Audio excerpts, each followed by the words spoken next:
Terus yang ngaji-ngaji di sini itu juga lebih pinter lagi. Pokoknya mintanya itu masuk surga lewat arahnya Gus Pak. Bikin arahan masuk surga itu kan ya tidak gampang. Tapi saya pastikan delalah Nabi hanya ngendikan mangkola la ilaha illallah dakhalal jannah. Saya sering komplain ya sama beberapa orang-orang soleh ya. Saya komplain betul, bukan komplain nanti komplain betul.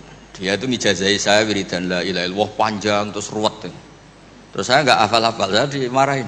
Gus kamu itu cerdas kalau ini kok udah hafal-hafal. Memang saya sengaja tidak saya hafalkan gitu.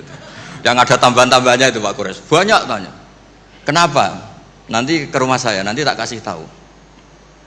Tak kasih tahu itu si orang soleh ini nangis tobat. Padahal soleh loh. Tapi dia hanya soleh perilaku, tidak soleh secara keilmuan. Jadi juga harus tobat dia. Saya cerita. Di antara perlawanan ahli hadis adalah kalau hadis itu ditambahin, misalnya gini, mangqala la ilaha illallah mi'ata marrah dakhalal jannah. Jika kalau bapak kamu meninggal baru baca la ilaha 50 kali, wah sayang tidak sampai 100 sudah mati itu. Jadi berkahnya tidak ada hitungan itu luar biasa. Tapi kamu nganggep biasa, makanya kita harus konsisten. Hadisnya hanya mangqala la ilaha illallah dakhalal jannah. Jangan kamu tambahi mi'ata marrah, jangan kamu tambahi sekian-sekian, itu bahaya itu.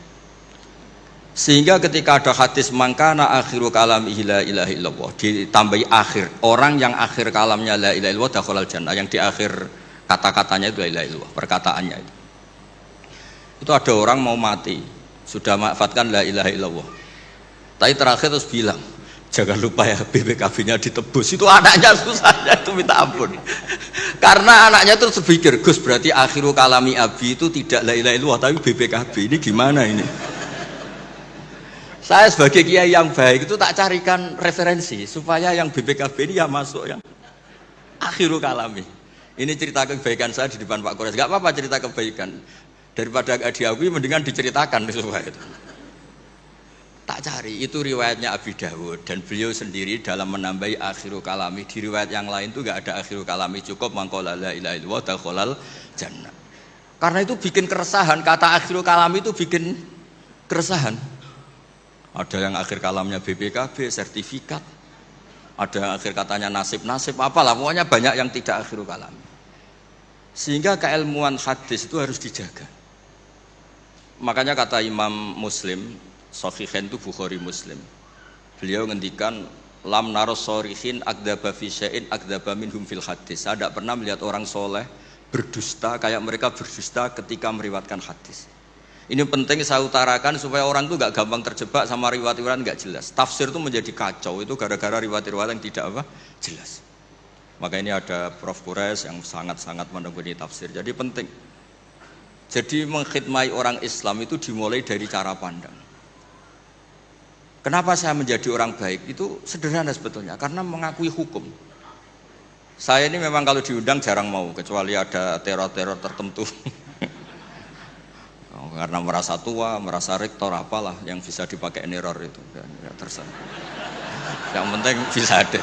Termasuk TGB kemarin itu datang ke rumah saya, tapi saya sudah bilang pasti tidak ikhlas. Ternyata betul loh undang saya.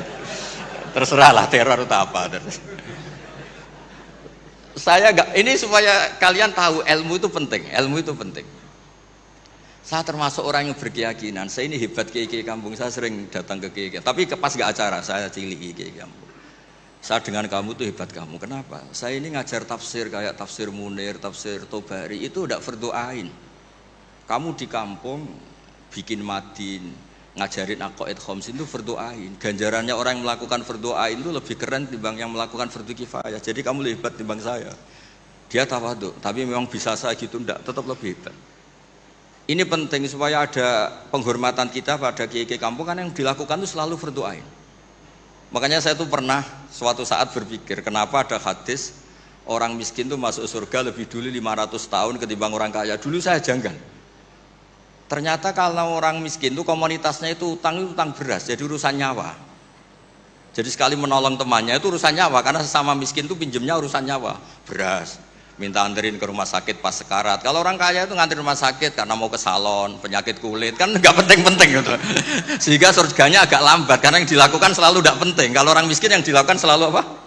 penting. Tapi masalahnya zaman akhir orang miskin banyak melakukan yang tidak penting, itu masalah. Itu masalah itu. Itu gak sesuai rencana Nabi. Itu inginnya Nabi itu kalau sudah miskin ya selalu apa? Penting. Ternyata banyak orang miskin yang perilakunya tidak penting. Karena saya pernah didatangin ibu-ibu itu miskin itu tanya, Gus doain saya kaya. Suami saya itu nganggur, saya bilang kamu siap kalau suami kamu kaya. Nanti rumahnya gaji bagus, mobilnya bagus. Lama-lama yang dievaluasi Anda, rumah bagus, mobil bagus, kok istrinya begini. Terus dia cerita, udah Gus gak jadi, miskin gak apa-apa. Jadi saya ini kan ya aneh-aneh, orang itu aneh-aneh.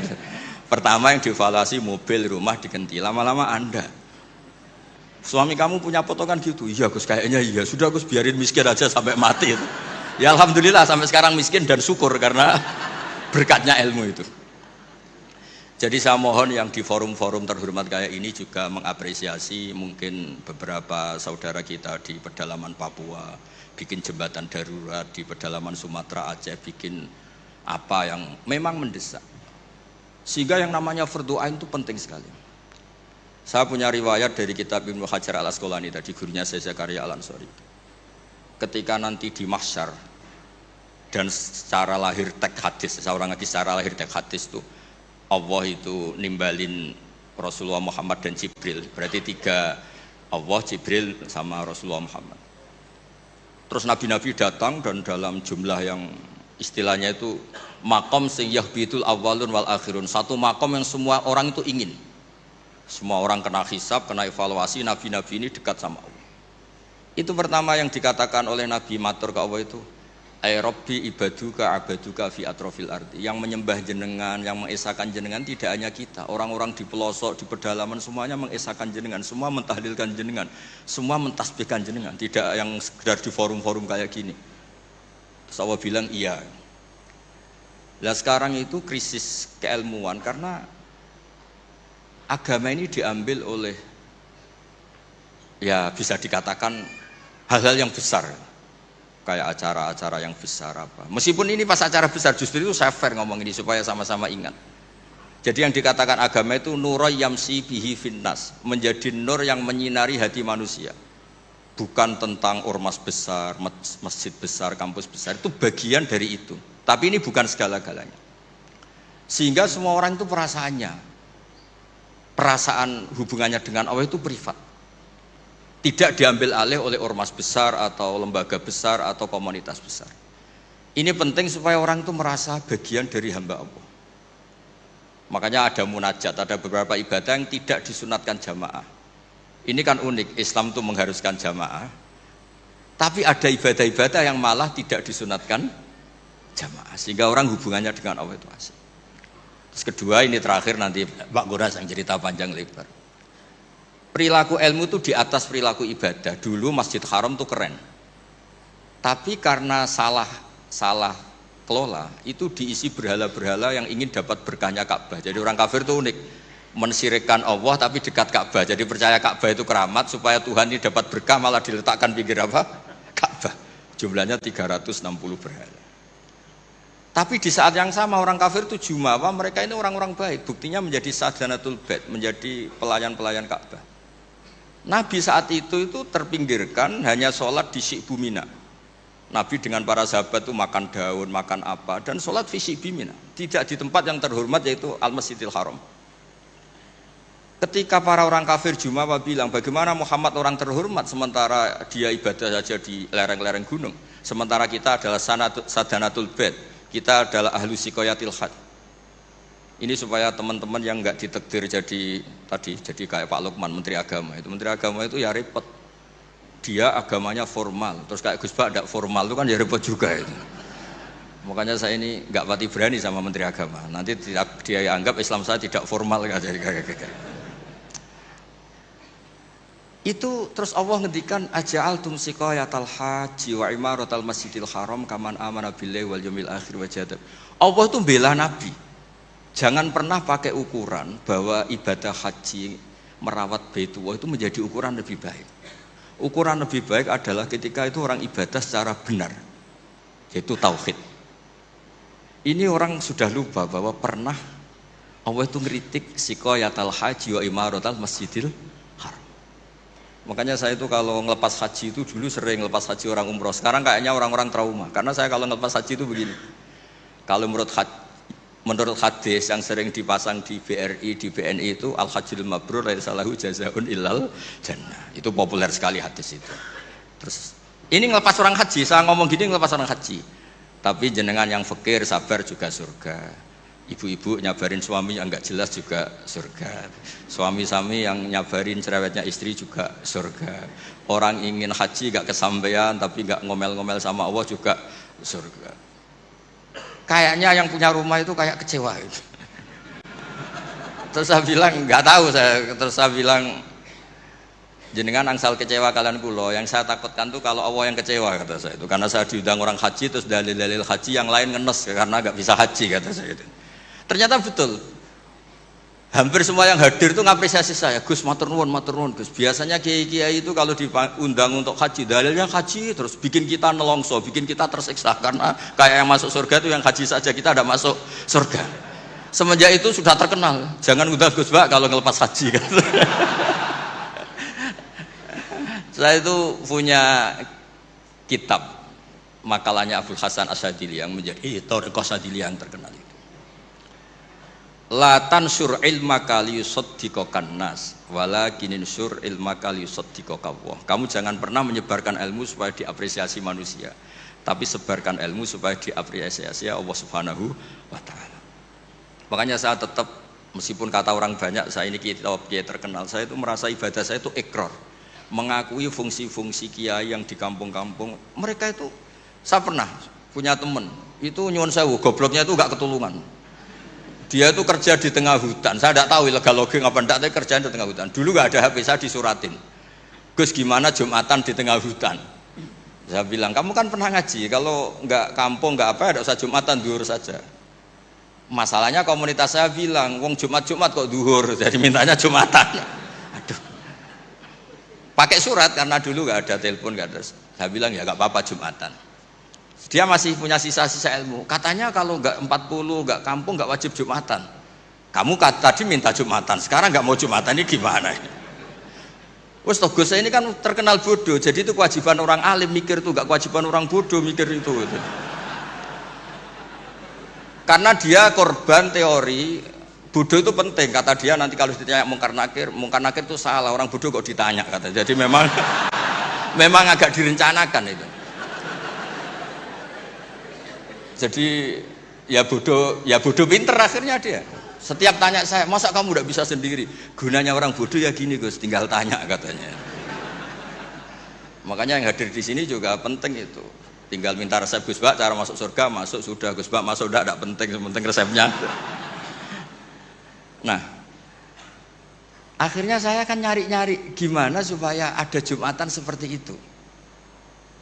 Nah ini yang terus saya bilang, kamu sama saya itu keren saya, keren kamu katanya. Kenapa Gus? Kamu nanti dikholi karena pendiri masjid. Makanya saya pernah cerita ini sampai kiai itu nangis. Orang tuh kalau kiai kampung itu pendiri masjid kadang dikholi. Kalau sudah kiai top itu bisa aja disangoni pakai uang kotak masjid kata saya itu. Ini bukan nyindir, bukan, supaya orang tuh ngerti lah. Jadi memang dulu Nabi itu penghormatannya sama orang yang melakukan fardu ain itu luar biasa. Uwais Al-Qarni itu tetangganya sudah dosowan Nabi. Uwais Al-Qarni itu belum, karena ibunya itu egoisnya minta ampun, nggak mau ditinggal, kemana-mana minta digendong. Tapi Nabi malah ngendikan khairul qurun Uwais Al-Qarni, orang terbaik tabi'in itu Uwais Al-Qarni. Umar kalau kamu ketemu minta, karena dia fanatik mengelola fardu apa? Ain. Makanya saya mohon sama alumni UII kalau sudah di rumah di mana-mana itu nggak usah merasa kalah keren sama Pak Fathul Wahid karena jadi rektor. Pak Fathul Wahid di sini itu ya rektor, terus ya banyak yang layani meskipun dia sopan katanya pelayan, tapi yang layani bawahnya. Gak pernah nyupir sendiri tetap. Gak pernah nyupir sendiri, ya gak pernah buka pintu sendiri, itu dilayani. Tapi kalau kamu di kampung jadi kiai musola terus miskin itu, yakinlah pendiri. Statusnya apa? Pendiri, bukan penerus, tapi apa? Pendiri. Pak Fathul Wahid hanya apa? Penerus. Nah itu lah kacaunya kiai kampung setelah tak kasih tahu gitu, emang bener-bener sama saya terus gak sopan. Waduh. Ya tapi saya ikhlas lah atas nama ilmu. Bener-bener gak sopan. Waduh ini ya. Sopannya itu pendak kalau dia iskal hukum karena sinaune serius, saya tanya, Gus ini hukumnya gimana? Akhirnya sopan lagi. Dia gak bisa, ilmunya gak cukup untuk menjawab. Ya tapi apapun itu yang namanya ngaji itu pengakuan ikrar ya. Jadi penting, makanya kan diantara hebatnya Rasulullah SAW itu kata Imam Ghazali, nggak ada pemimpin justru kena khitab wakhfid janahaka liman ittaba'aka minal mu'minin. Muhammad, kamu harus merendahkan diri kamu liman ittaba'aka, sama orang yang ikut kamu, sama santri kamu, sama orang yang percaya sama kamu. Kayak apa Allah mendidik kekasihnya? Jadi yang disuruh sopan malah nabinya. Jadi kalau andekan di era modern, Pak Fathul Wahid yang sopan sama mahasiswa itu yang penopang kampus. Kayak apa? Makanya kata Imam Ghazali, andekan mental ta'azzus atau takabur, andekan keangkuhan itu hal yang baik, lama amarallahu ta'ala habibahu biqauli ta'ala wakhfid janahaka limanit taba'aka minal mu'minin. Nah tentang visi ya, visi itu gampangnya tadi, agama ini kan menentukan halal haram, zaman apapun, teknologi apapun, mesti pertanyaannya ini kalau baik ya halal, kalau buruk ya haram. Misalnya ada teknologi yang orang bisa ke Mekah 2 detik atau 2 menit, orang tetap pertanyaannya saat itu ibu kamu sekarat apa enggak, anak kamu sakit apa enggak, punya kewajiban fardhu ain apa enggak. Kalau punya fardhu ain kamu tinggal pasti orang nganggap masalah, ya kan? Apapun kayak kamu, teknologi mutakhir kayak apa, ya seperti misalnya peristiwa kamu pejabat, pas daerah kamu ada musibah banjir, kamu tinggal iktikaf di Ka'bah, tetap orang nggak anggap iktikaf itu ngawur, itu mesti orang itu, karena meninggalkan fardhu apa? Ain. Saya di sini kata orang banyak kan keren, misalnya sama ahli tafsir Quraisy, tapi misalnya saat ini istri saya sakit atau anak saya sakit, pasti dianggap ngawur itu, karena meninggalkan fardhu ain. Jadi fardhu ain itu menurut saya segala-galanya. Makanya saya sering ngaji di majelis saya itu, saya sering cerita kata Allah dalam hadis qudsi, ma taqarraba ilayya abdi bisyai'in ahabba ilayya mimma aftaradtuhu alaih. Tidak ada ibadah yang paling saya sukai sebagaimana ibadah orang melakukan fardhu. Jadi fardhu ain ini adalah konstitusi. Berarti orang-orang yang sekarang nyari makan untuk keluarga dan statusnya fardhu ain itu lebih keren ketimbang misalnya orang nyari kekayaan untuk rofahiyah, untuk takmilah, untuk penyempurnaan, untuk sekunder. Nah di sini pentingnya peletaan hadis, orang miskin itu masuk surga lebih dulu 500 tahun ketimbang orang kaya. Tapi saya bilang ke santri-santri saya, tapi jangan kamu berpikir kalau Bilal itu surganya lebih dulu ketimbang Abu Bakar. Karena Abu Bakar ini jauh punya kebaikan di luar kebaikan sabar sama miskin, yaitu fungsinya menjadi pondasi Islam, yaitu Abu Bakar. Kalau ingin menjadi orang miskin yang cepat masuk surga tadi, semua perilaku Anda adalah fardhu ain. Semua perilaku Anda adalah fardhu, itu kan ya berat. Ya jadi saya mohon masalah teknologi, masalah apa, yakinlah sama Islam, pasti hukum tertingginya itu kalau maslahat ya baik, kalau madarat ya haram. Sehingga kamu nggak usah, misalnya ada orang pakar bom, bisa punya bom yang 1 kali ledakan bisa menghancurkan dunia, ya hukumnya itu ifsad. Kalau ifsad itu haram, kalau haram ya ada prestasi, kan gampang, kan nggak perlu ribet-ribet. Ya saya kira demikian sebagai mukaddimah saya, nanti Prof. Quraisy yang meneruskan.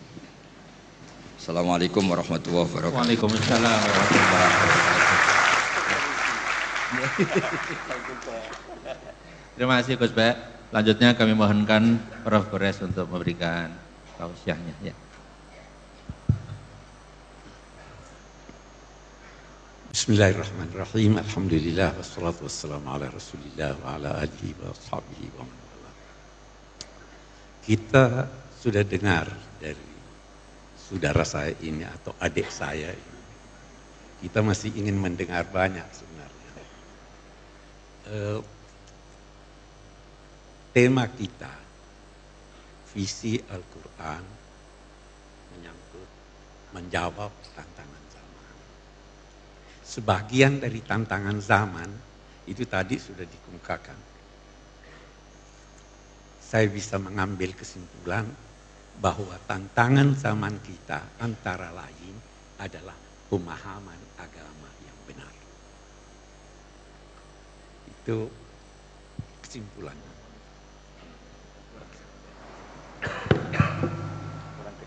Kurang dekat. Oke. Jadi saya ulangi, saya mengambil kesimpulan dari apa yang dikemukakan oleh Gus Bahar tadi, bahwa tantangan kita antara lain adalah pemahaman agama yang benar.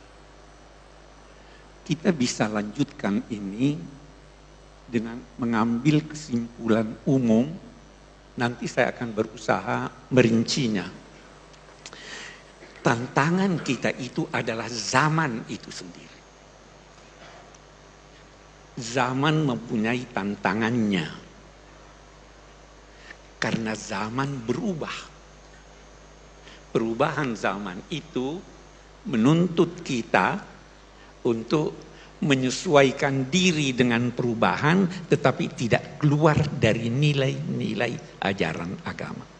Ini yang sulit. Nah, mari kita lihat, kalau kita kembali ke Al-Quran, mari kita lihat pokoknya apa, nanti kita lihat ujungnya di mana. Ini mengundang kita untuk bertanya, kita ini diciptakan Tuhan untuk apa tuh? Kita dapat jawabannya dari Al-Quran, inni ja'ilun fil ardi khalifah. Khalifah itu adalah petugas, bisa kita katakan mandataris Tuhan. Petugas yang ditugaskan Allah untuk mengelola bumi ini sesuai dengan nilai-nilai yang dikehendaki Allah. Nah, ini khaliqan fil ardi khalifah. Malaikat bertanya, ataj'alu fiha man yufsidu fiha wa yasfiku dima? Apa kamu akan menciptakan makhluk yang merusak di bumi? Tuhan tidak jawab pertanyaan malaikat itu dalam bentuk firman. Dijawabnya, apa katanya? Wa 'allama Adamal asma'a kullaha. Adam diajar Allah semua nama-nama. Kalau kita kembali ke ulama tafsir, itu banyak sekali. Saya ingin mengambil kesimpulan begini. Kita mahasiswa, kita belajar, kita dosen, kita bekerja. Ilmu yang paling perlu Anda ketahui adalah ilmu yang tidak menjadi baik tugas Anda kecuali mengetahuinya. Anda dosen bahasa Inggris, tidak menjadi baik pengajaran Anda kecuali kalau Anda paham benar bahasa Inggris. Anda tidak dituntut belajar bahasa Cina. Anda tidak dituntut belajar kedokteran. Tapi kalau Anda tugas dokter harus tahu semua apa yang berkaitan dengan kedokteran, paling tidak menyangkut spesialisasi Anda. Tidak usah belajar ilmu yang kalau Anda tidak tahu, tidak bertambah kebodohan Anda. Saya mengajar, katakanlah saya mengajar tafsir. Saya tidak tahu itu bagaimana memperbaiki mobil. Kalau saya tidak tahu, saya tidak tambah bodoh. Nah, jika demikian, apa yang diajarkan Tuhan pada Adam itu? Asma'akullaha. Segala sesuatu yang berkaitan dengan kesejahteraan umat manusia di dunia ini dan berkaitan dengan pemeliharaan alam raya ini. Itu yang diajarkan. Ini nanti yang menjadi menurun. Diajarkannya itu dalam arti diberi potensi untuk itu. Kita harus kembangkan itu. Itu satu. Menarik kalau kita lihat lebih jauh. Itu kan Tuhan berkata, malaikat berkata apa? Kami bertasbih. Kata Syekh Muhammad Rashid Ridha, kalau malaikat ditugaskan di bumi ini, tidak akan terjadi perkembangan. Karena mereka tidak punya inisiatif. Kerjanya cuma zikir, zikir, zikir. Ada yang cuma duduk, duduk, duduk. Memang manusia ini bisa salah, bisa berdosa. Karena dia punya inisiatif. Kalau Anda tidak punya inisiatif, kalau Anda takut salah, tidak. Jangan khawatir salah. Nanti Adam kan disuruh masuk ke sorga. Dosa enggak? Dosa dia. Tapi sebelum dia minta maaf, Tuhan sudah maafkan dia. Fatalaqa Adamu min rabbih kalimat fataba alaihi. Allah mengilhami dia kalimat-kalimat, lalu Allah kembali kepadanya. Jadi Allah lebih dulu kembali. Tidak usah khawatir salah. Hanya diingatkan. Kenapa sih Adam itu tergoda di sana? Allah sudah beritahu Adam, Adam, jangan sampai kamu tergoda oleh iblis. Menarik, ini lagi kita lihat. Waktu Tuhan berfirman pada Adam, la yukhrijannakuma minal jannati fatashqa. Jangan sampai setan ini, iblis ini menjadikan kamu keluar dari sorga sehingga engkau, wahai Adam, akan bersusah payah. Dia tidak berkata kamu berdua. Kenapa itu? Fatashqa, dia kata fatashqa ya. Karena suami berkewajiban memenuhi kebutuhan istrinya dalam 3 hal pokok. Apa itu? Sudah disebut kebutuhan pokok manusia. Innaka alla taju'a fiha wa la ta'ra wa la tazma'u fiha wa la tadha. Kamu di sorga tidak butuh pangan, tersedia. Tidak butuh minum, tersedia. Tidak butuh rumah, tempat bergaul, sudah tersedia. Tidak butuh pakaian, sudah tersedia. Kenapa sih Adam disuruh ke sana dulu? Diberi pengalaman. Wujudkan dunia ini seperti bayang-bayang sorga. Damai, kebutuhan pokok tersedia. Jangan sampai tergoda iblis. Itu kan tantangan kita di sini. Sejak dini sudah dikatakan hati-hati. Adam tergelincir. Tahu penilaian Tuhan. Apa itu? Walaqad ahidna ila Adam fanasiya walam najid lahu azma. Ini jalan keluarnya. Anda bisa tertipu. Itu karena Anda lupa. Kenapa Anda lupa? Karena Anda tidak punya tekad. Sejak semula harus punya tekad. Itu sebabnya ada anjuran zikir. Itu ingat Tuhan. Ini kan yang terabaikan. Oke, kita lihat sekarang Adam melanggar. Tuhan ampuni dia sebelum dia disuruh turun. Jadi dia turun tidak dapat bawa dosa warisan. Waktu dia turun menarik lagi. Disuruh ihbitu minha jami'an fa imma ya'tiyannakum minni hudan faman tabi'a hudaya fala khaufun 'alaihim wala hum yahzanun. Turunlah kamu bertiga. Iblis, engkau wahai Adam, dan istrimu. Kamu saling bermusuhan. Iblis itu musuh abadi. Tiada maaf baginya. Dan dia pandai menggoda Anda. Kenapa Adam tergoda? Penyakit manusia. Mau kekal. Sangka buruk pada Tuhan. Apa itu ayat? Hal adulluka ala. Saya senangnya kalau sama Gus Baha ini Quran saya ini.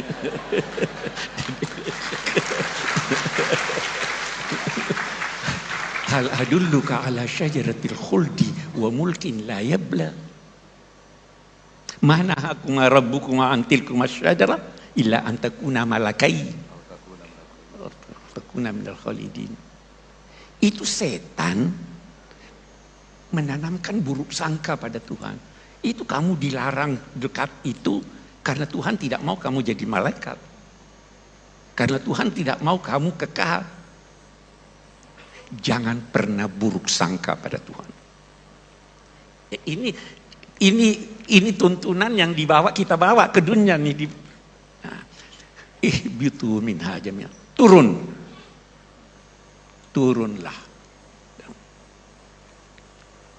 Anak cucunya menghadapi dunia ini paling tidak ada 3 sikapnya.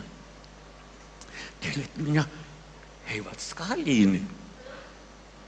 Sampai-sampai Imam Ghazali ada yang berkata, dia tergelincir ketika berkata laisa fil imkan abda'u mimma kan. Tidak bisa lagi lebih indah dari ini. Maksudnya Imam Ghazali tentu bukan mengurangi kuasa Tuhan, tapi saya tidak akan terangkan itu. Indah sekali. Ada manusia, waktu dia lihat alam raya ini, semuanya indah, semuanya benar, semuanya baik. Kena angin sepoi, baiknya. Kehausan dapat air minum, baiknya. Ini kok begini, baiknya. Maka dia berusaha mencari apa yang terbaik dan menghimpun ketiganya. Di situ dia menemukan Tuhan. Nah, ini yang baik. Mencari yang benar melahirkan ilmu. Mencari yang baik melahirkan akhlak. Mencari yang baik, yang indah melahirkan seni. Tuhan mau kita itu jadi seniman, ilmuwan, dan kebudiman. Satu. Ada yang satu lagi nih, satu kelompok. Lihat indahnya. Alam raya ini dijadikan Tuhan ayat tanda. Saya beri ilustrasi. Saya mau ke Solo, di jalan ada penunjuk jalan. Penunjuk jalannya satu orang berdiri, ada berlian di tangannya, wajahnya bagus. Waduh indahnya. Saya berlama-lama di sini, saya lupa ke Solo. Ada orang begitu, terpengaruh dengan keindahan dunia dan sebagainya, dia lupa bahwa itu sebenarnya petunjuk jalan. Ada yang begitu. Ada lagi yang berusaha menghimpun semuanya ini. Tapi dalam yang sama dia takut. Dia himpun, begitu hilang dia sedih. Begitu dia mau tidak dapat dia takut. Nah, ini yang banyak sekarang. Mau himpun sebanyak mungkin dan takut bahkan menyesal. Nah, karena itu yang terbanyak Allah di dalam surat itu, imma ya'tiyannakum minni hudan faman tabi'a hudaya, tidak akan takut, tidak akan sedih. Anda tidak mungkin takut, Anda kehilangan, tidak sedih. Anda tidak dapat, tidak sedih. Anda dapat yang banyak, tidak angkuh. Itu tuntunannya. Sejak awal nih. Problema kita di sini nih. Oke, bagus. Masih ada waktu. Oke, kita lanjutkan. Turunlah di bumi. Sebenarnya bumi ini sangat indah. Bukan cuma indah, kait berkait. Kita baca surat Ar-Rahman. Ar-Rahman 'allama al-Qur'an, khalaqal insan 'allamahul bayan. Baru lihat.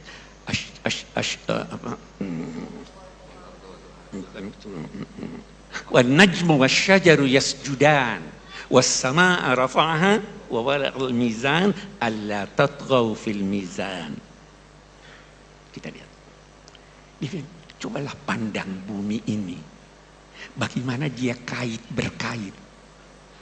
pohon yang memiliki batang berdampingan dengan rumput. Pohon yang besar tidak menzolimi yang kecil. Yang kecil tidak ganggu yang besar. Ada keserasian. Ada keserasian antara manusia dan pohon. Kita menghirup apa toh? Oksigen dilahirkan oleh pohon. Pohon membutuhkan karbon, kita keluarkan itu. Ada kerjasama. An-najmu wasyajar yasjudan was-samaa'a rafa'aha wa wada'al mizan. Langit ditinggikannya, tapi dia menetapkan timbangan supaya teratur jalannya ini. Wal arda wada'aha lil amnam.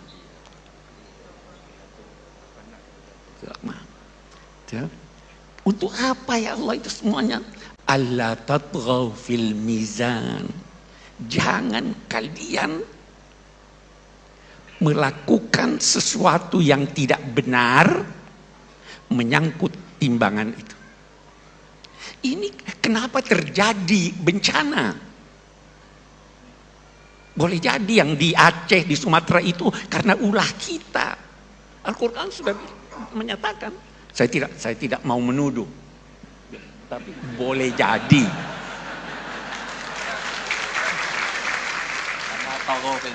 Nah, karena itu wala tatghaw fil mizan.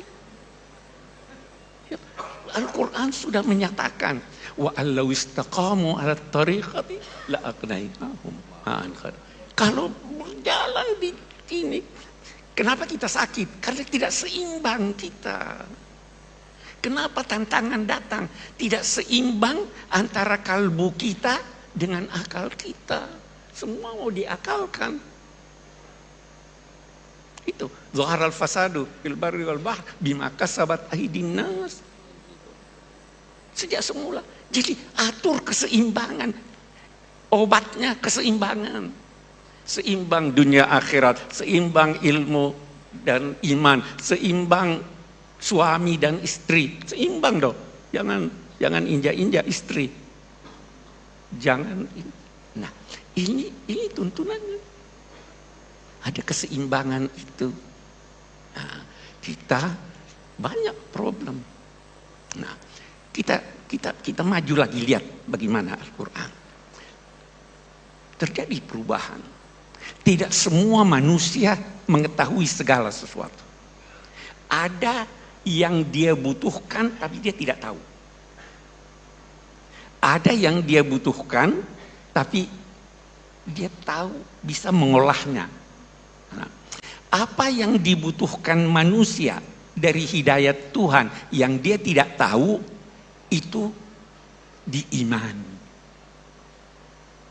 Iman itu beda dengan ilmu. Iman itu kerjanya hati. Ilmu itu kerjanya akal. Dua-dua kita miliki. Hati tidak bisa menciptakan cinta. Yang menciptakan cinta itu, akal tidak bisa menciptakan cinta. Yang menciptakan itu serasikan. Ada yang perlu Anda imani, walaupun Anda tidak faham, selama itu tidak bertentangan dengan akal. Nah, petunjuknya yang datang itu begitu. Datanglah sorga, diceritakan neraka. Kita tidak tahu. Anda kira sorga yang diceritakan Tuhan di Quran begitu? Bukan. Hanya kita tidak tahu. Jadi Tuhan beginilah. Itu kata Imam Ghazali. Semua sudah dewasa di sini ya. Saya mau beri contoh. Ada seorang anak bertanya, apa nikmatnya hubungan seks? Bisa dijawab? Ada dua. Salah satu dari dua Anda bisa jawab. Yang pertama, nanti aja kalau kamu kawin kamu tahu. Mau tahu surga? Nanti kalau kawin, sekarang kamu tahu. Tidak bisa dipandangi oleh akal. Yang kedua apa? Tanya dia, apa yang paling kamu senangi Dia jawablah, oh es krim. Surga lebih hebat dari es krim. Kita bayangkan surga itu apa? Yang paling hebat, istana, perempuan cantik, laki-laki gagah, ada makanan, anak. Itu masalul jannah, perumpamaannya, bukan begitu. Makanan yang diberikan, buah-buahan yang diberikan, hadzal ladzi utina min qabl wa utubihi mutasyabiha. Karena tidak bisa difahami oleh akal, tidak bisa terjangkau oleh akal. Hal-hal yang tidak terjangkau oleh akal, dia tidak terangkan. Salah satu di antaranya, kata sementara ulama, yas'alunaka 'anir ruh. Qulir ruhu min amri rabbi. Ini hidayat Tuhan. Tetapi ada yang bisa terjangkau oleh akal. Kalau bisa terjangkau oleh akal, tetapi mengalami perubahan, tuntunannya lain. Tuntunannya singkat. Pemerintahan, tuntunannya singkat. Syura, persamaan antar manusia, keadilan. Perdagangan, hanya sekian ayat. Karena itu terjangkau oleh akal. Semua problema kita, termasuk problema yang sekarang ini orang ribut itu, saya sering namai KB. KB itu kecerdasan buatan. AI. Oke. Problema itu, problema kita, tantangan kita. Tantangan buat anak-anak kita tuh yang main HP. Itu luar biasa besarnya tantangannya. Tantangan kita ini kecerdasan buatan dan sebagainya. Kenapa itu terjadi? Karena kita pisahkan antara kalbu dengan akal. Kita pisahkan. Allah menginginkan kita menggabung keduanya. Di sini ada tempatnya, di situ ada tempatnya. Iman ada tempatnya, akal ada tempatnya. Iman itu kerja hati, ilmu kerja otak. Iman atau ilmu menyesuaikan Anda dengan lingkungan Anda. Iman menyesuaikan Anda dengan jati diri Anda. Iman revolusi internal. Ilmu revolusi eksternal. Iman menunjukkan arah yang Anda tuju. Ilmu mempercepat Anda sampai ke arah. Berbeda. Ini ilmu mempercepat kita sampai tujuan, tapi tujuannya salah karena tidak ada iman. Itu sebabnya Nabi berdoa, mengajarkan doa, Allahumma inni a'udzubika min ilmin la yanfa. Ilmu, tapi tidak bermanfaat. Ini tantangan besar kita sekarang. Tantangan besar kita dalam konteks memahami agama ini. Memahami agama ada cara-caranya. Bukan setiap orang mau saya begini, buka apa namanya, buka internet, buka ini hukumnya begini. Enggak begitu dong. Semua, saya kembali berkata, semua problem, tantangan yang kita hadapi karena kita tidak seimbang dalam hidup kita. Kita tidak menggabungkan antara ilmu dan iman. Kita tidak menggabungkan antara tuntunan wahyu yang tidak berubah dan tuntunan wahyu yang dapat mengalami perkembangan dalam penafsirannya. Kita masih mau pendapat lama. Itu sudah berubah sama. Dulu perempuan tidak boleh jalan sendiri. Ya. Sekarang fatwanya sudah boleh. Anak-anak saya berangkat ke Amerika sendiri, perempuan lagi. Kalau masih mau pakai yang lama, ada perkembangan. Ini banyak sekali tantangan, ya, kemiskinan, ketidakamanan, penjajahan, kebodohan, terlalu banyak tantangannya. Jalan keluarnya kembali kepada tuntunan Allah dan Rasulnya. Wassalamualaikum warahmatullahi wabarakatuh. Keseimbangan.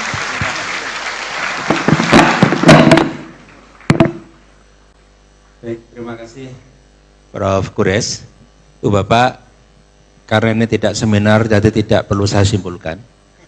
Nah, jadi tadi banyak kata penting, poin penting yang bisa kita ingat, dan kita akan buka sesi pertanyaan. Mohon pertanyaannya sesuai dengan tema. Dan mungkin singkat, padat, dan nanti menyebutkan nama dan asalnya. Saya sedang mencari satu, kemudian putri satu ya, putri satu yang deket tiang, dua. Kamu banyak banget. Banyak ya. Dijawab rektor aja ya. Kita dua-dua dulu saja ya. Ya, dua-dua dulu saja. Ya silakan yang pertama ya. Nanti kita buka sesi selanjutnya kalau waktunya masih ada. Yang jatah Ya. saya dijawab rektor. Ya. Mangga. Satu. Ya, yang mana?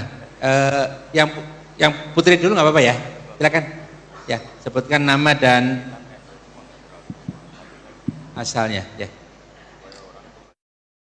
Baik, bismillahirrahmanirrahim. Assalamualaikum warahmatullahi wabarakatuh.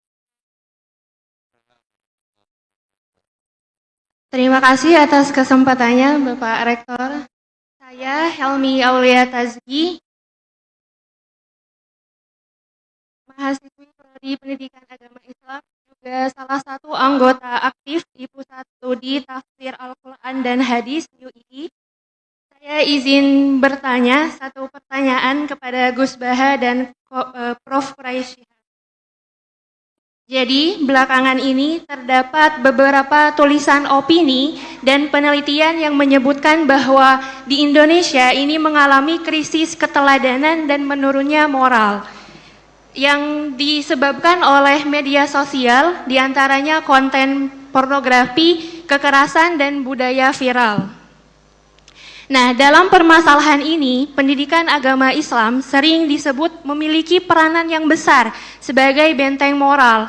Akan tetapi, di lapangan kami menemukan bahwa pendidikan agama Islam ini tidak menyentuh aspek afektif, dia hanya sampai di tahap kognisi dan kognitif.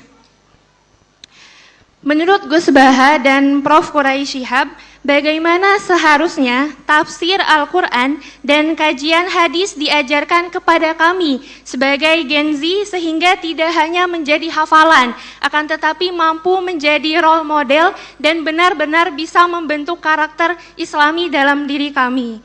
Seperti itu pertanyaannya. Terima kasih. Wassalamualaikum warahmatullahi wabarakatuh. Waalaikumsalam warahmatullahi wabarakatuh. Baik, terima kasih. Selanjutnya yang nomor 2. Mikrofonnya minta tolong ya.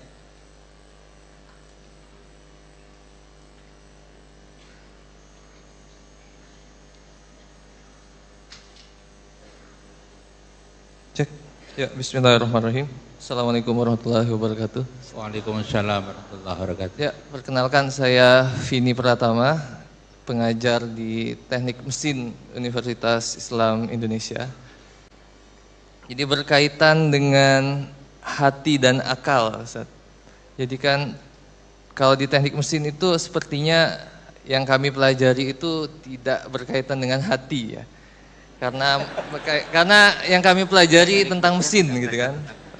Nah, sehingga yang saya tanyakan itu, kalau kita lihat di Al-Quran itu kan hati itu diterjemahkan sebagai qalb kan, qalb. Cuma yang saya tanyakan, qulubu yaqilun kan, hati itu hati yang berakal ya, atau hati tapi sedang berakal gitu kan. Nah, saya jadi bingung bagaimana kita memahaminya ya. Jadi hati itu ternyata menggunakan akal ya. Mungkin itu pertanyaannya, seperti apa kita bisa memahaminya ya. Billahi taufiq wal hidayah. Assalamualaikum warahmatullahi wabarakatuh. Waalaikumsalam warahmatullahi wabarakatuh. Baik, ada dua pertanyaan Prof. Quraisy dan Gus Ba. Yang pertama terkait dengan bagaimana mengajarkan Al-Quran dan hadis kepada Gen Z, anak muda, supaya supaya moralnya, akhlaknya ini tertata. Kemudian yang kedua terkait dengan kolb, tapi kenapa kok afala yaqilun, kira-kira gitu ya. Maka baik, dipersilakan.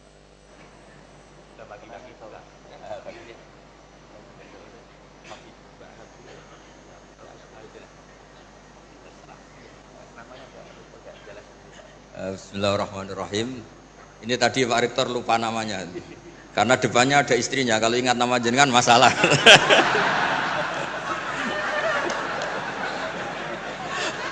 Bener-bener sangat Indonesia. Suami-suami takut istri.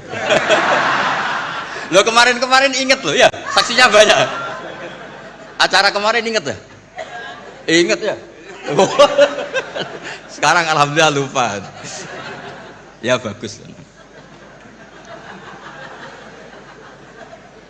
Begini ya, dari sekian acara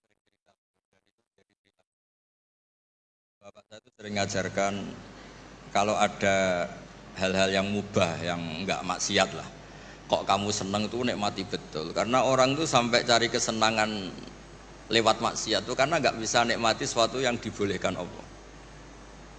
Jadi penting memang menikmati yang dibolehkan Allah itu penting. Saya dulu itu ya janggal melihat Bapak, apalagi Mbah Mun guru saya itu sering guyon, sering ceria, kadang semalaman tuh gojol-gojolkan sama teman-temannya. Terus beliau cerita, banyak orang yang malam ini berjuang untuk tidak dugem, tidak maksiat. Itu kalau berjuang sendiri berat. Kalau asik jagongan, makan-makan, masak-masak, itu terus asik. Sebab itu diantara konsep Quran tuh kul bifadlillah wa birahmati fabidzalika falyafrahu. Orang tuh harus asik dengan hal-hal yang dibolehkan Allah. Itu sebabnya saya menyaksikan sendiri guru-guru saya, bapak saya, Abi Quraisy, semuanya orang-orang yang ceria. Karena bisa ceria dengan hal yang enggak maksiat itu luar biasa, apresiasi Allah Ta'ala itu luar biasa. Sampai Imam Ka'bi dalam usul fikih ngendikan, mubah dikatakan mubah itu keliru katanya. Mubah itu wajib. Karena itsma min mubahin illa wa yatahaqqaqu bihi tarku haramimma. Fa'il zamu minas sukun tarkul qatli wa minas sukut tarkul qadaf. Mubah sesuatu yang boleh hakikatnya adalah wajib. Karena ketika kita melakukan mubah artinya meninggalkan keharaman. Sementara meninggal haram itu adalah wajib. Jadi Mbak ini bisa nikmati cengkrama sama teman-teman, pak-pak, terus beberapa mas-mas mahasiswa itu gak perlu nikmat nunggu lihat pornografi, lihat maksiat. Sehingga Anda tidak berkebutuhan pada hal yang dibenci Allah. Itu luar biasa. Itu hebatnya Nabi ngendikan wa qurratu aini fi sholat. Saya kalau sudah sholat tuh nyaman, asik. Dulu itu banyak orang yang janggal sama saya. Saya itu sering belajar, sampai sekarang belajar. Itu dulu ya, istri saya itu rival beratnya itu katanya kitab saya. Tapi alhamdulillah gak dibakar. Dulu Imam Sibawa itu kitabnya dibakar karena belajar terus istrinya gak diurusin. Dia pergi ke toko, pulang kitabnya dibakar semua karena istrinya cemburu. Dikira disayang malah dicerai. Jadi menikmati hal yang boleh itu bagian dari keinginan syariat. Makanya saya sering cerita riwayat meskipun enggak sohe-sohe banget tapi digunakan ulama. Inna min khiyari ummati qauman yadhakuna jahran min saati rahmatillah. Di antara umatku yang baik adalah selalu tertawa karena nikmati luasnya rahmat Allah. Saya dulu ya janggal melihat bapak itu kalau ada orang miskin rokok satu ngutang lagi, ngopi nyatet lagi, ngutang lagi, tapi meletenya minta ampun. Dulu bapak tuh senengnya bukan main sama orang itu. Saya tanya kenapa seneng? Itu sekali gak nikmati hidupnya, gugat Tuhan itu. Iri sama Pak Rektor, sama Menteri, repot itu. Biar dia bangga dengan dirinya sendiri. Semoga itu cara dia tetap mengakui Tuhan sebagai Tuhan. Karena orang-orang miskin kalau digugat itu wah ngeri itu. Itu kan ya coba misalnya nyon saya orang kalau susah itu kan ngomongnya sekenanya. Wah enak kiai itu gini dapat uang, dapat penghormatan, saya dapat apa? Tapi berkahnya dia nikmati ngopi, rokok, utang itu dia bingung-bingungnya sendiri, punya dunia sendiri malah selesai. Makanya Imam Malik ketika digugat banyak, dak humba masona biar sudah, asal gak maksiat biarin. Imam Malik tuh pernah ada perempuan agak suka musik. Terus Imam Malik tuh bilang, kamu gak boleh gini-gini. Imam Malik, agama itu tidak milik kamu, laisa ilaika, wilayah itu tidak wilayah kamu. Imam Malik bingung kan. Jadi kita mohon semohon-mohonnya, makanya Nabi ngendikan wa qurratu aini bis shalat. Supaya apa ya, kenikmatan yang boleh itu benar-benar mencukupkan kita untuk tidak berkebutuhan maksiat. Tentu kita tetap manusia, makhluk khata' wa nisyan. Makanya ulama-ulama dulu tuh kalau naik gunung atau sendiri ngendikan gini, ainal muluk fi yadillah, enaknya apa jadi raja dibanding kenikmatan saya yang sekarang munajat sama Allah. Itu solusi yang paling real, karena kalau kita pakai solusi itu haram, itu apa, nanti dianggap ketinggalan zaman. Pokoknya repot lah. Makanya itu hebatnya Allah Ta'ala ketika ngendikan tentang makanan, kulu wasrobu, ketika cerita buah-buahan, mata allakum wali an'amikum, kamu nikmati. Supaya diharapkan dari menikmati yang boleh itu, kemudian kita tidak berkebutuhan mendapat nikmat lewat apa? Maksiat. Ya saya kira demikian. Kulubu yakin. Baik. Hati. Sepanjang ingatan saya, ada beberapa kata yang digunakan oleh Al-Quran untuk menunjuk hati. Bisa qalb, bisa fuad, bisa mafis sudur. Itu beda-beda maknanya. Ja'ala lakum sam'a wal absara wal af'idah. Allah menganugerahkan kepadamu mata, sam'a telinga. Dia sebut telinga dulu karena telinga yang pertama berfungsi, baru mata. Telinga tunggal karena apa yang Anda dengar, yang di sana, di sini sama, jadi tunggal. Absar, pandangan berbeda-beda. Yang dari sana melihat sini lain, dari sana melihat sini lain. Baru al-af'idah. Af'idah juga berbentuk jamak. Apa itu af'idah? Kita sebelum sampai sana, ja'ala lakumus sam'a wal absara wal af'idah. Akhrajakum min butuni ummahatikum la ta'lamuna syai'a. Kamu dilahirkan tidak tahu apa-apa. Maka dia berikan kamu telinga supaya tahu, diberikan kamu mata supaya tahu, dan diberikan kamu hati. Nah, ini yang berfungsi mengetahui. Yang di dalam dada ini itu ada 3 dari segi isinya. Saya mengetahui 2 di antaranya. Yang satu saya sudah lupa. Walaupun tadinya saya tahu. Saya beri contoh. Kalau ada yang bertanya pada saya, Bapak punya anak berapa? Saya tidak malu berkata anak saya 5. Istri berapa? 1. Insya Allah sampai akhir zaman 1. Ya, ya kan? Itu ada di dalam hati saya. Dan saya tahu itu, dan saya tidak malu untuk menyampaikan pada Anda. Yang kedua, ada di dalam hati saya tahu, tapi saya tidak mau Anda tahu. Ada enggak itu? Nah, itu di dalam dada. Ada lagi di dalam dada. Saya tanya, pernah ingat waktu lahir? Sekian banyak hal yang kita tidak tahu lagi, yang kita pernah alami, tapi kita sudah lupa, tapi itu masih ada di dalam hati. Nah, ini dalam konteks pertanggungjawab di hari kemudian. Itu kalau kita katakan qalb. Qalb itu dari asal kata yang berarti berbolak-balik, tidak konsisten. Bisa begini, bisa begitu, tergantung dari kondisi dan pengalaman, pendidikan dan sebagainya. Saya mau tanya, hati nurani itu pasti benar atau tidak? Banyak orang bilang, oh itu sesuai hati nurani. Hati nurani itu dibentuk oleh pendidikan, dibentuk oleh pengalaman. Itu hati nurani. Hati nurani kapitalis tidak lebih bersih atau lebih kotor dari hati nurani ini. Ya toh? Hati nurani Socrates yang melecehkan perempuan dalam beberapa tulisannya tidak lebih busuk daripada yang ya kan? Karena hati anak itu kalau kita panjang kalau kita mau cerita,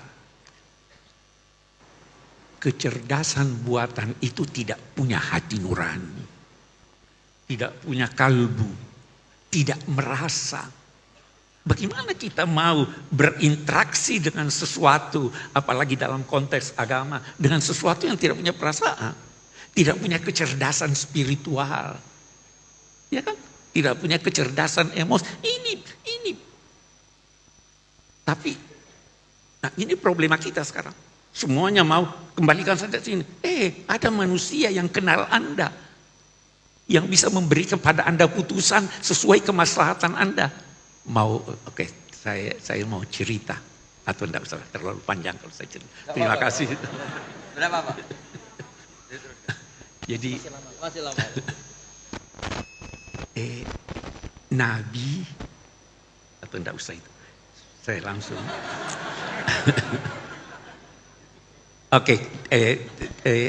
Saya harap bisa dipahami maksud saya. Ada seorang penguasa di bulan Ramadan, di siang hari, campur dengan istrinya.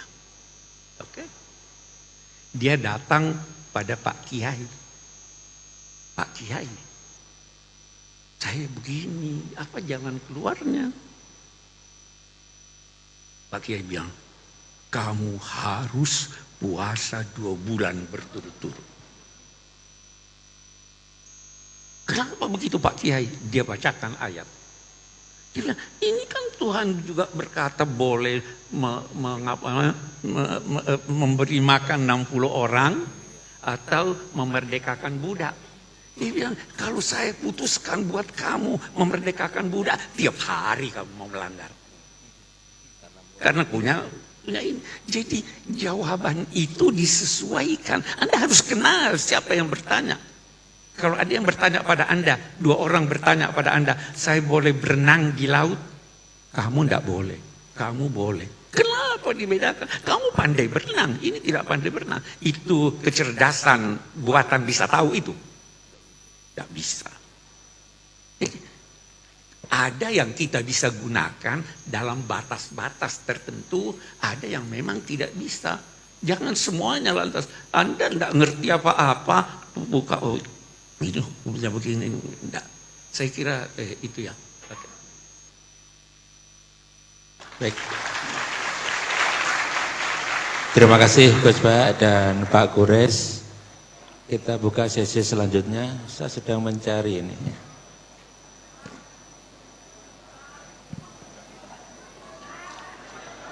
Yang satu yang paling ujung sana, ya. Saya sedang mencari kiri saya. Ya. Oh yang depan ya, wangi batik ya. Dua dulu ya, dimulai dari situ dulu ya, silakan. Ya.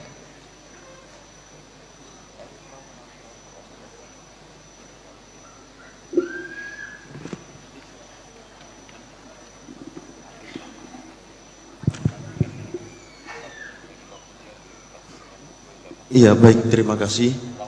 Assalamualaikum warahmatullahi wabarakatuh.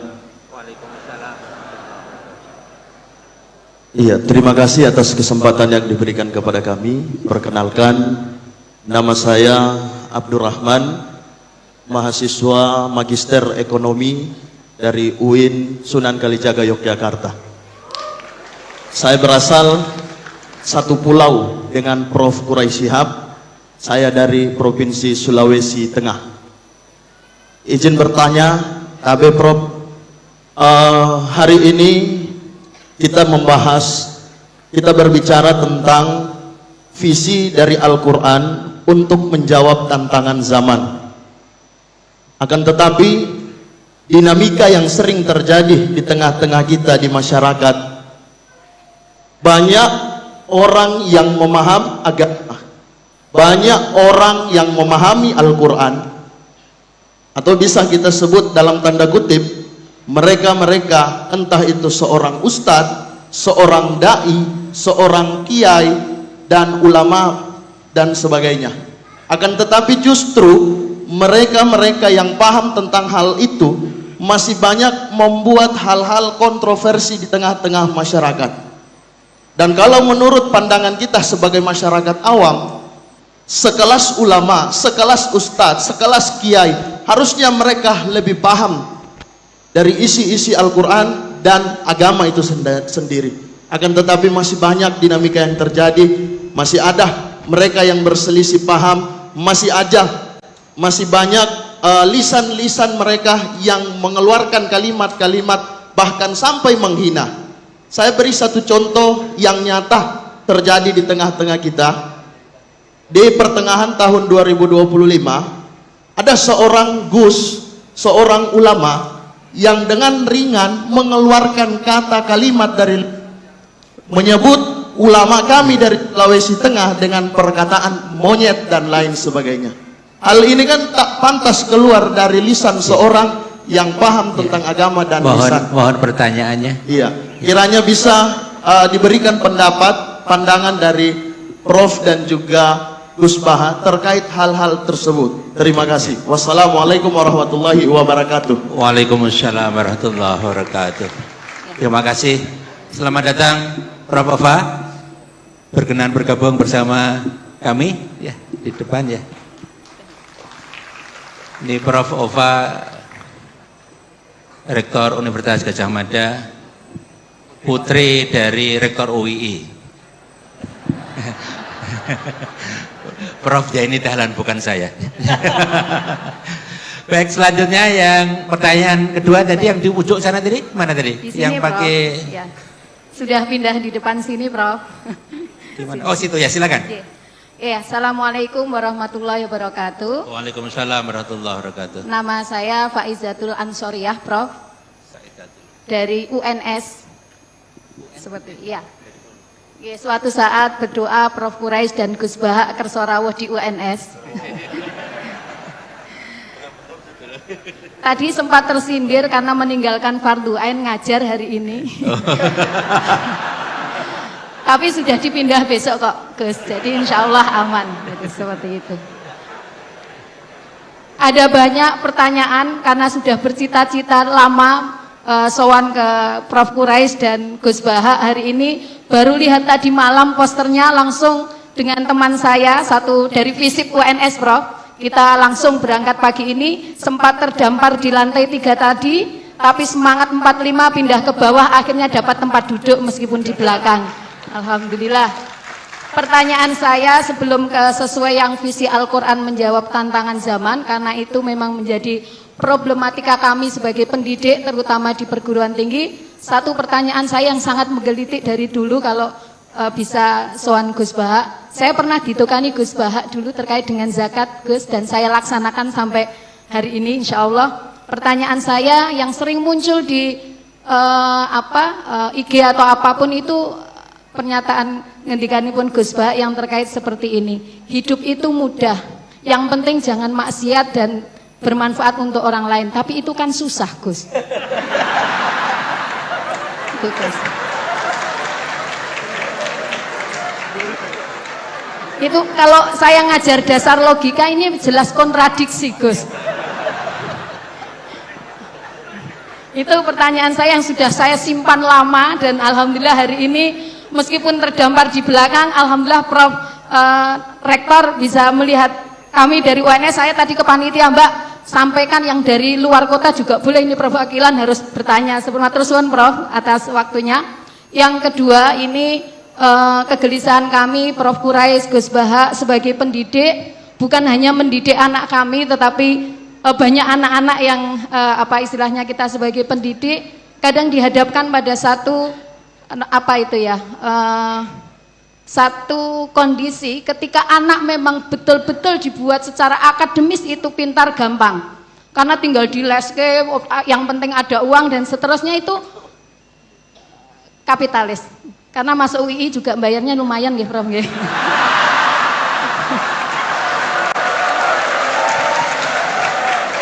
Jadi pertanyaan saya secara ringkas seperti ini, kadang dilema kami sebagai pendidik ditanyai orang tua ataupun di masyarakat, ketika anak-anak betul-betul dididik secara akademis, kadang waktunya habis, tidak ada lagi waktu untuk sosial, apalagi untuk berkenal dengan tetangga, apalagi mengetahui beban orang lain.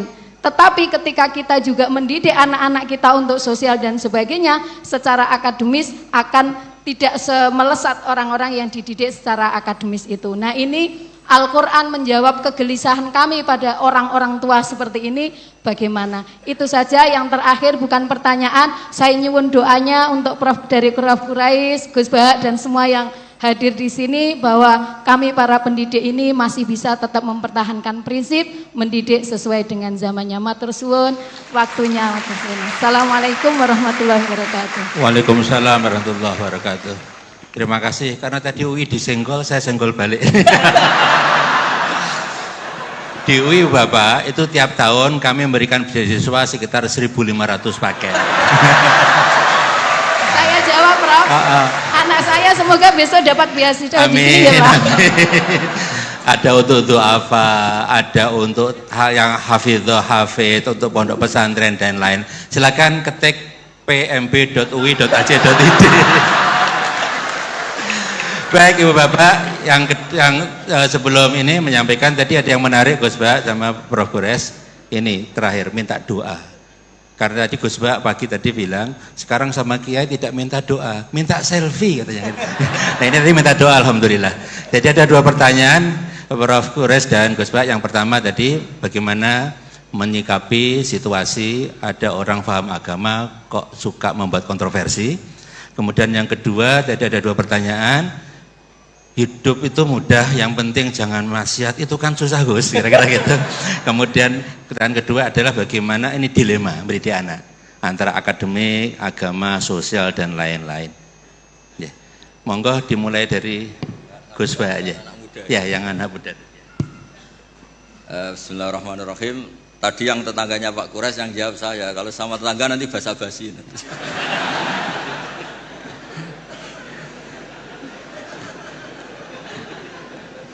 Nggak enak, mau tegas. Ada ustadz yang bilang apa tadi kamu? Ya bagus lah. Artinya bagus itu di luar ustadz dia juga manusia, mungkin pas manusia. Jadi ya biasa aja.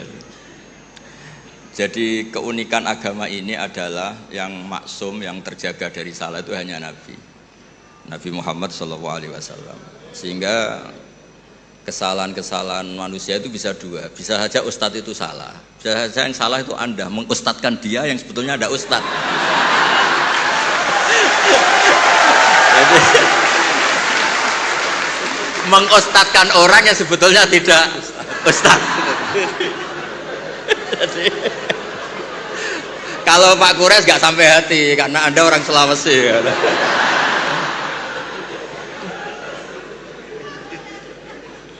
Ya ini yang dari UMS ya? UNS Solo itu. Itu yang penting yang terakhir aja dapat beasiswa tadi doanya. Begini ya, saya memang sering kalau boleh dibahasakan dalam fikih itu fatwa. Gak penting taat banget, sepenting tidak maksiat. Itu tuh mudah, penting tidak maksiat. Sesuatu itu bisa sangat akademik, sangat keilmuan. Misalnya kita bilang racun itu membunuh. Itu yang mengatakan itu sudah memenuhi kewajibannya mengingatkan kalau racun itu membunuh. Ketika ada orang yang tetap minum racun itu bukan kesalahan yang mengingatkan, kesalahan yang tetap minum racun. Dan kenapa menjadi mudah? Karena untuk memenuhi kebutuhan haus itu nggak perlu racun sehingga mudah. Maksiat juga sama, saya sering bilang, bapak saya itu nasihat paling sering itu kalau ada hiburan mubah, hiburan yang dibolehkan Allah kok kamu seneng tuh nikmati. Makanya itu sirinya kiai-kiai itu suka gojlok-gojlokan, suka guyon, suka ngomong yang nggak penting. Itu sebetulnya perlawanan dirinya, mungkin ya tetap namanya manusia ingin maksiat, tapi ternyata untuk ceria, untuk seneng itu tidak sampai seperti itu. Pernah ada kiai itu nggak pernah tahajud, nggak pernah witir, tapi tiap malam tuh guyon. Suatu saat ada yang tanya, kenapa engkau kiai sering guyon? Dia bilang, saya ini termasuk jenis yang agak-agak hiper gitu. Jadi untuk melupakan itu harus guyon terus itu. Jadi yang penting itu nggak maksiat, itu memang penting. Nah nanti kalau makom itu dinaikkan lagi, wa qurratu aini fi sholat, memang hiburannya itu sholat. Makanya Nabi itu, Aisyah itu cantik, Sayyidah Aisyah itu cantik, dan kalau tidur itu sengaja ditelentang di depan Nabi. Perlu dicatat, Aisyah itu perawan dan cantik. Itu Nabi tetap sholat. Kenangannya Sayyidah Aisyah, kalau sujud kaki saya tak tekuk, tapi kalau beliau berdiri tak sonjorkan lagi, tetap saja sholat. Malah beliau pamit, dari ini ata'abbadu li rabbi, saya pamit ya maklumi, saya ini baru asik dengan Allah. Ini pasti hadirin nggak terima semua, wah itu nggak bisa Gus, berat itu. Kalau menurut saya Anda lebih bisa, karena istri kamu pasti nggak mau. Jadi nggak mau. Itu pernah ada hadis, ini betul, ini hadis sahih. Suatu saat Nabi itu sudah sholat di majelis, sudah mau takbir, ingat belum mandi junub. Ini kan kulil haqqo ya. Terus Nabi pulang terus mandi junub, terus bilang saya lupa nggak mandi junub, makanya saya pulang mandi junub terus sholat. Ada yang tanya, Gus, masa Nabi gitu? Ya kan ngumpuli istri itu kan halal, kenapa ada janggal? Masalahnya Gus, kita Kiai Indonesia tidak akan ngalami itu, kata. Karena maunya itu jarang. Artinya gini, guyonan-guyonan to'at, guyonan-guyonan mubah itu bikin setan itu putus asa. Makanya resepnya Allah itu qul bi fadlillah wa bi rahmati fa bidzalika falyafrahu. Coba ini majelis yang hadir banyak. Padahal di sini nggak ada orang buka aurat, nggak ada yang jorok-jorok. Karena sebetulnya kita ini baik, kita ini menang. Saya yakin setan hari ini mungkin stroke, mungkin baru periksa. mungkin baru di ICU itu. Karena ya tadi, kok bisa kebaikan. Jadi Anda kalau ingin melihat di Quran itu ada ayat inna kaida syaitani kana dhaifa. Setan itu sebenarnya lemah. Kalau setan sukses berarti gak ada orang ngaji, gak ada orang sujud, gak ada orang bersedekah, gak ada orang puasa. Ternyata tambah hari tambah banyak. Bahkan lembaga keislaman itu diuniversitaskan jadi Universitas Islam Indonesia itu tadi. Yang dikomplain katanya mahal tadi itu terus rektornya nggak terima. Itu yang lain harus terima, kan nggak punya kepentingan menjawab. Yang punya kepentingan kan rektor. Jadi nggak terima kalau solehnya nggak diungkapkan tadi. Berapa yang beasiswa?